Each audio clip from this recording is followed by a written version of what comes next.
El día de hoy vamos a hablar de la inflación y su interrelación con los mercados financieros, ya sea de manera directamente proporcional o indirectamente proporcional. Vamos a analizar dos ETFs y una acción por sí sola. Estos dos ETFs van a ser uno que rastrea bonos del tesoro, otro que rastrea el S&P 500 y, como decía, una acción por separada para ver si suben o bajan cuando hay alta inflación o baja inflación. Pero ¿qué entiendes por inflación? Es algo muy sencillo, es el aumento sostenible de los precios del IPC a lo largo del tiempo.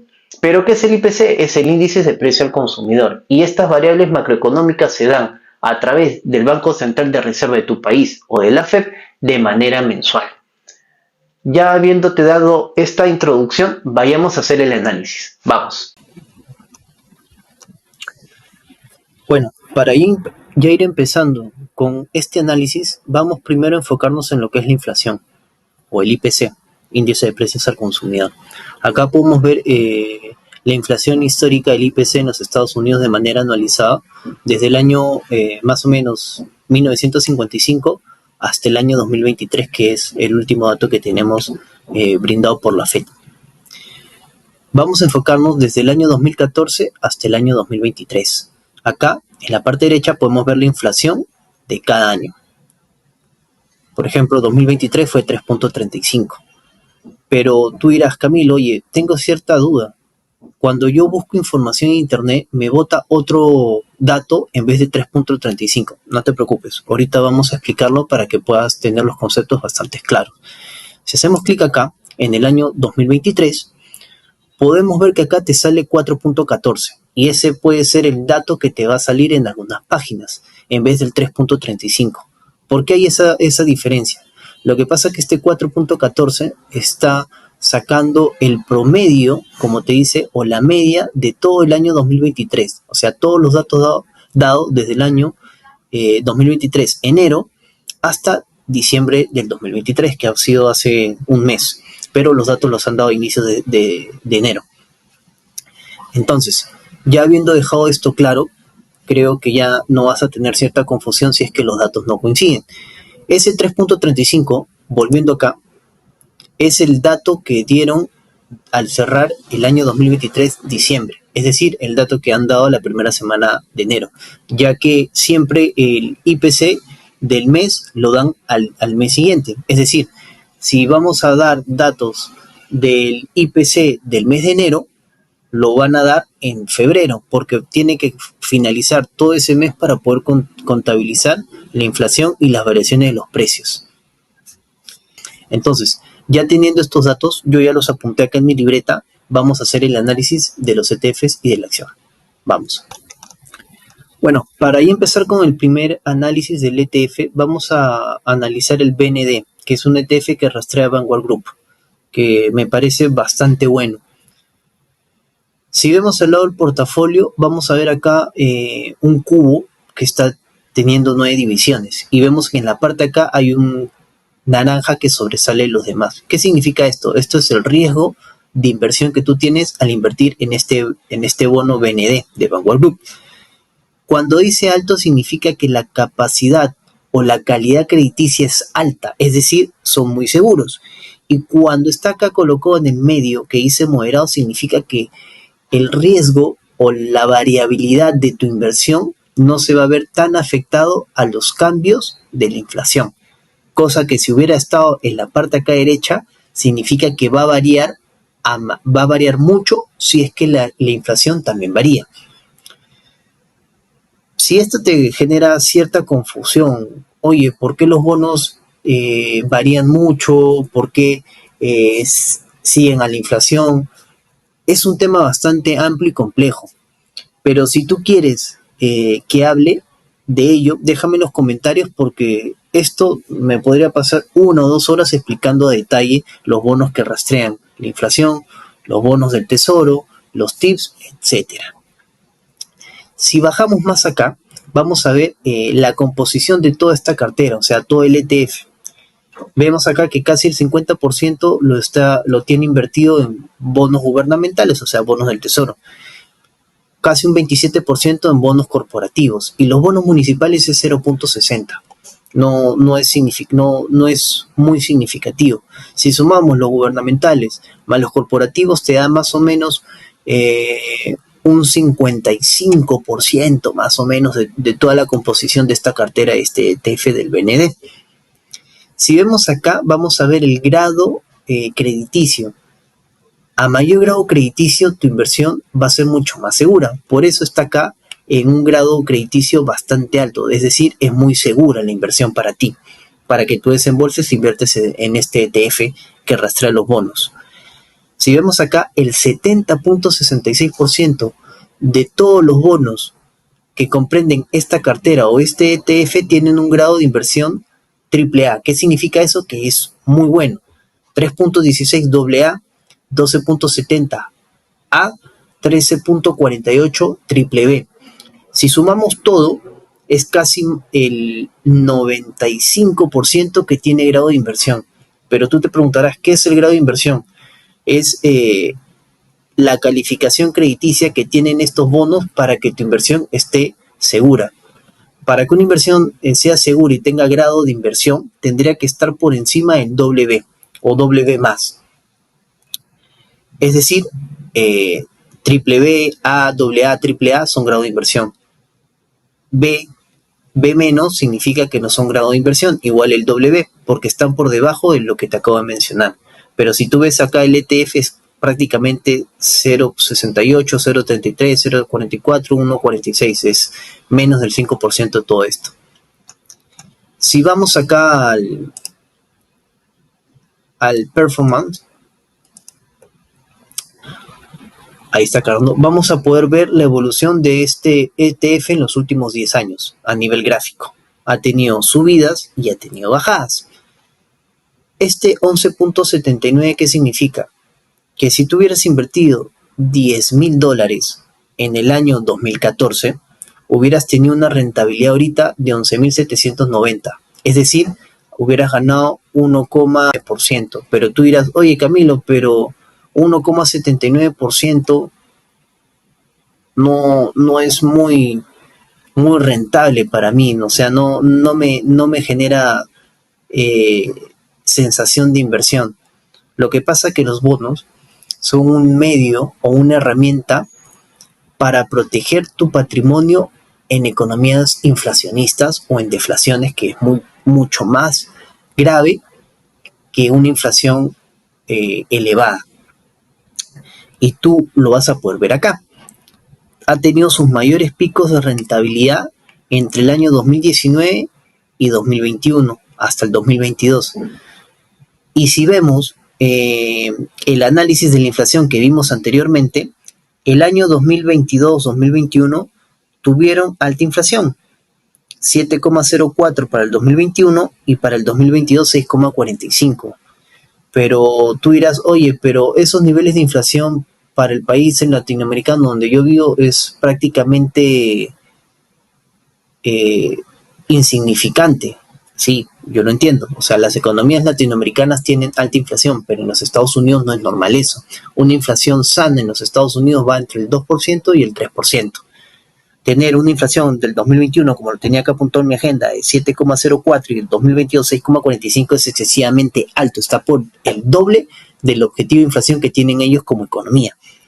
Si vemos el rendimiento acá, en el año 2014 fue 5.82, 2015 0.56, 2016 2.53, 2017 3.57, 2018 menos 0,11, es decir, una tasa negativa anual, 2019, 2021, 2020 8.84, 7.71, 2021 menos 1.86, 2022 menos 13.11.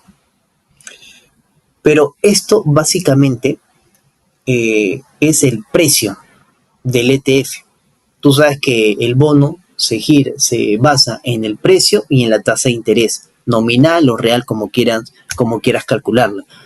Y este año 2024 tiene un rendimiento negativo de menos 1,20, ya que la inflación ahorita está en 3.35, o sea, es baja.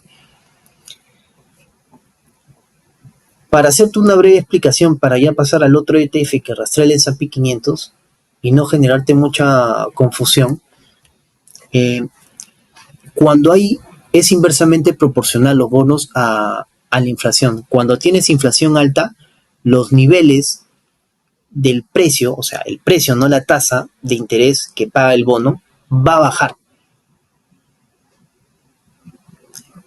Si tienes inflación baja, el precio va a subir, pero al subir ese precio con una inflación baja, como puedes ver acá, que tiene rentabilidades más altas que los picos de inflación altas, que son negativos, significa que si tú tienes una inflación baja y un precio alto, el interés que te va a pagar por ello va a ser muy mínimo, 0.79, 0.99, va a depender del tipo de bono. Y como tú puedes ver acá, en 2021, 2022, que teníamos la inflación alta, tiene rentabilidades negativas. El precio es negativo, pero para poder equilibrar y que sea atractivo esa inversión, las tasas de interés que te van a pagar acá son mucho más altas. Si no me falla la memoria, estuvieron en cifras récord en los últimos 30, 40 años en esa época, porque habían tasas de que pagan hasta el 7, 8, 9%, si no me falla la memoria. Entonces, ya para acabar, si tú hubieras mantenido este ETF durante 10 años, que es el análisis que hemos hecho, tu rentabilidad anual hubiera sido 1.56. Entonces, ahora, ya habiéndote explicado esto al detalle, vamos a ver el S&P 500. Ahora empezando a hacer el análisis del ETF que rastrea el S&P 500, en este caso el SPY o SPI, como quieras llamarlo, tiene una calificación de 4 estrellas, es decir, tiene una calificación bastante buena. No es la máxima, pero es muy buena. Si vamos al portafolio, como hicimos con el anterior que rastrean los bonos, acá podemos ver otro tipo de calificación. ¿Qué significa esto? El grueso de las inversiones de este portafolio, de este ETF, están acá en este punto azul. ¿Qué significa? Si lo vemos acá, está en donde dice Large y en la parte casi del medio con la parte de GWT, que es Grow. ¿Qué significa esto? Que este ETF invierte en empresas de gran capitalización, que son Large, y en empresas, aparte que son de gran capitalización, son empresas de crecimiento. Por eso dice growth. Si este punto azul hubiera estado, por ejemplo, en la parte de acá, hubiera significado que invertía en empresas entre gran y mediana capitalización y con empresas que son empresas de valor y un combinado. El BLD, que es acá, toda esta parte acá es empresas combinadas entre empresas de valor y empresas de crecimiento. El lado de acá, empresas de crecimiento, y el lado de acá, netamente empresas de valor.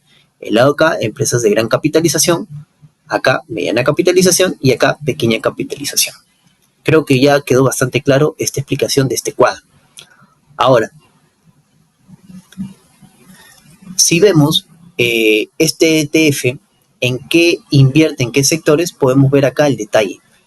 Invierte en empresas materiales básicos, que son cíclicas, consumo cíclico, servicios financieros, real estate, servicios de comunicación, que son sensitivas, energía, empresas industriales, empresas de tecnología, empresas de consumo defensivo, de salud y de utilidades. Si vemos acá, vamos a poder ver que el más significativo es la empresa tecnológicas. 30.48% del 100% comprenden empresas tecnológicas. ¿Qué significa eso? Que la tercera parte están invertidas en empresas de gran capitalización y de crecimiento tecnológico. Apple, Microsoft, Tesla, Facebook, entre otras empresas. El segundo, más grande, podríamos situar el de healthcare, que es de cuidados de la salud, y por tercero los servicios financieros, que son 12.38. Acá podemos ver empresas como JP Morgan, BlackRock, entre otras. Si podemos ver más acá abajo, vas a ver lo que te estaba diciendo. estas son las empresas que tienen el mayor porcentaje en el ETF. ¿Qué significa eso? Si vemos que acá el 30%, casi la tercera parte, está compuesta por las tecnológicas, lo más lógico es que el mayor peso, o sea, viendo empresa por empresa del ETF, que rastrea el S&P 500, el SPY, sean empresas tecnológicas, y lo podemos ver acá. La empresa que tiene el mayor peso en todo el ETF es Microsoft, que tiene 7.26 del 100%. Lo sigue Apple con 6.84, Nvidia con 3.5, Amazon con 3.46, Alphabet clase A, que vendría a ser Google, 2.11, Meta 2.07, Google clase C 1.79, Berkshire Hathaway, que es la empresa de Warren Buffett, 1.64, Tesla, como he mencionado, 1.45, y así sucesivamente. Si vamos a lo que es el performance para hacer el análisis con la inflación, vamos a ver que ha tenido un crecimiento de forma exponencial a lo largo del tiempo. Si tú hubieras invertido $10,000 al año cero, hoy en día hubieras triplicado tu inversión, es decir, hubieras tenido $31,346, es decir, 3.1x tu inversión, o sea, bastante rentable y bastante llamativa para poder crear riqueza generacional.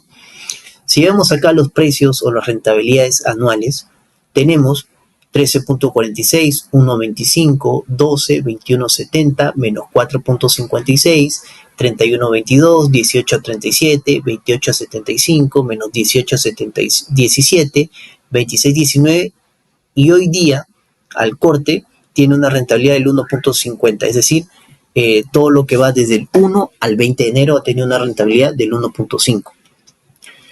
Si lo comparamos con la inflación, podemos ver que el año 2022 y 2021, que están acá, fueron años con alta inflación.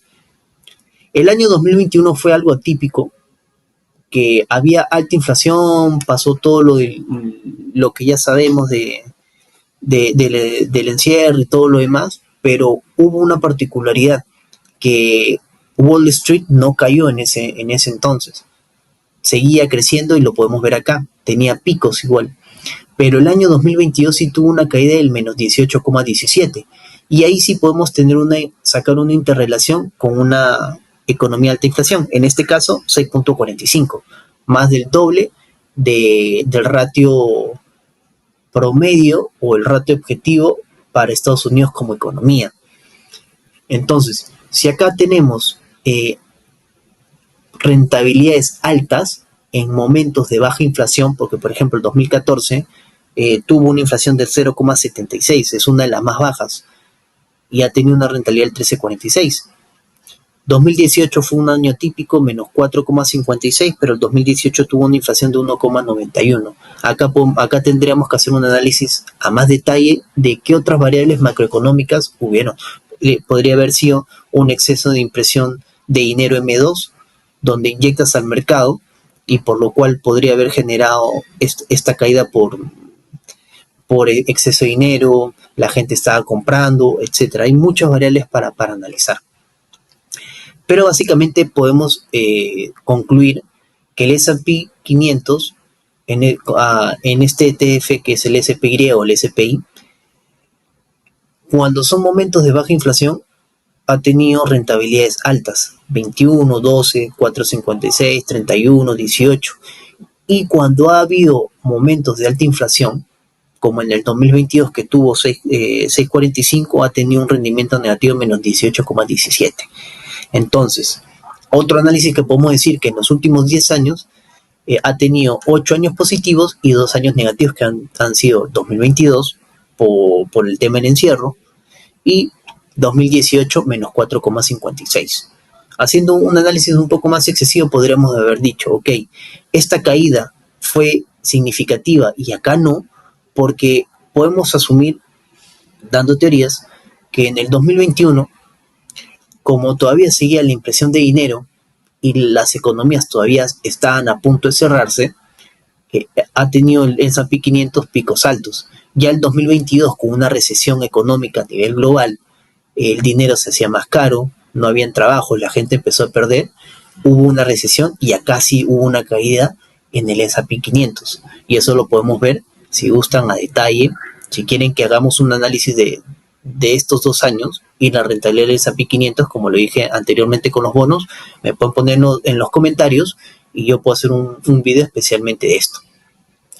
Si vemos los retornos acumulados, si hubieras invertido durante 10 años en el S&P 500, hubieras tenido un retorno de la inversión anual de 12.16. Es decir, si hubieras metido $10,000 en el año 0, en el año 1 hubieras tenido una rentabilidad más o menos de $1,216. Pero obviamente que no iba a ser exacto así, porque este es una rentabilidad acumulada. Has podido tener en el año 1 un pico alto, en el año 2 más bajo, año 3 y así, subir, bajar como un zigzag. No es muy exacto. Luego de haber explicado esto, vayamos a analizar ahora la acción. Para ya ir acabando con el análisis, vamos a ver a profundidad lo que es Tool Brothers. Su símbolo para invertir en la bolsa es TOL, Tool. Esta empresa es una empresa de construcción dedicada a los sectores socioeconómicos medios, altos y altos en los Estados Unidos. Es una empresa de capitalización media, no es una empresa de gran capitalización. ¿Por qué no elegir las empresas comunes? Apple, Tesla, Microsoft. Porque haciendo el análisis a detalle antes de presentar este video, vi que no había una correlación con la inflación. O sea, teníamos picos elevados de inflación y la empresa seguía creciendo exponencialmente. Teníamos niveles bajos de inflación y la empresa seguía creciendo. Lo que pasa es que las empresas tecnológicas, las más conocidas, son un tema muy aparte para hacer una investigación a detalle. ¿Por qué? Porque como son las empresas más conocidas, las favoritas por los traders, por los analistas, por la mayoría de gente, estas empresas tienen un comportamiento muy peculiar, a diferente de las otras empresas que cotizan en la bolsa, que son más de 1,000 empresas. Por eso he querido hacer una empresa intermedia, no tan conocida, pero que acá sí podemos ver una relación con la inflación. Si vemos acá, lo he puesto igual desde el año 2014 al año 2024, que ahorita está cotizando en 100.1 $101.9 centavos. Si vemos, hasta el año 2020 ha mantenido a lo largo de estos años un crecimiento bastante razonable o estable. Podemos ver que en el año 2014 tenía en el pico un precio de 36.61, 39.73, que fue el más alto, que ahí dice high. En el año 2015 el otro punto más alto fue 39.84, es decir, no había mucha diferencia. En el año 2016 sí hubo un poco una bajada hasta 29.97, es decir, más o menos unos $10, es decir, la tercera parte tuvo esa caída. Pero el año 2016 no fue un año de recesión económica o inflación alta, sino tuvo una inflación baja, 2.07. Acá tendremos que hacer un análisis a detalle qué pasó en el sector construcción en ese año, para ver por qué esa caída. A veces el mercado hace algunos ajustes por el tema de los estados financieros de cada empresa y trata de equilibrar el valor intrínseco con el valor real. Si vemos 2017, el punto más alto fue 37.28, casi igual que el 2014-2015, es decir, 2017 ya se empezó a estabilizar de nuevo. 2018 tuvo un pico de 50.95. Luego en el año 2019 volvió a ajustarse a su media desde el 2014. Acá en el año 2019, 39.46. Ya más o menos como el año 2017, 2015, 2014. En el año 2020 tuvo 46.66, o sea, estuvo un poco más alto que la media de los años anteriores, a excepción del 2018 que tuvo, perdón, 2017 que tuvo 50.95, que fue el valor más alto desde el año 2014 hasta inicio del 2020. Y esta caída significativa que ven acá, es lógico, es un ajuste que hizo el mercado en la bolsa de valores para esta empresa. Este 2020 no fue una inflación alta, sino fue una inflación baja. Tuvo 1.36. Pero, ¿qué podemos interpretar acá? Que fue la primera caída significativa, que fue hasta 19.25, o sea, perdió 2/3 partes de valor. Podría ser que el nivel de inflación en ese año 2020, que fue de 1.36, haya sido más bajo del rango meta de la Fed, que está mayormente entre 2 y 3. Pero, ¿qué significa una inflación por debajo del rango meta? Podemos sacar varias conclusiones. La primera que se me ocurre a la mente, porque tenemos que hacer un análisis ya más detallado, es de que estaba entrando la economía en una deflación, es decir, la baja significativa de los costos y de los precios en el mercado norteamericano, lo cual me hace entender que no fue atractivo la construcción y la venta de estas casas que hace esta empresa, porque los precios eran muy bajos y no quería vender sin una ganancia. Yo supongo, si hacemos un análisis de los estados financieros, de que el precio de venta estaba igualado al costo de producción, al costo de construcción, es decir, no ibas a tener ninguna ganancia. Entonces una empresa nunca va a vender nada para no ganar, porque así es el capitalismo. Si vamos allá hasta el año 2021-2022, que fueron alta inflación, vemos otros picos y luego vemos una caída descendente en el año 2022, que tuvo una recesión de 6.45. Si teníamos un pico de 75-61 en el año 2021, en el año 2022 tuvo una caída hasta 42, es decir, más o menos una tercera parte, pero perdió más o menos en valor unos $20.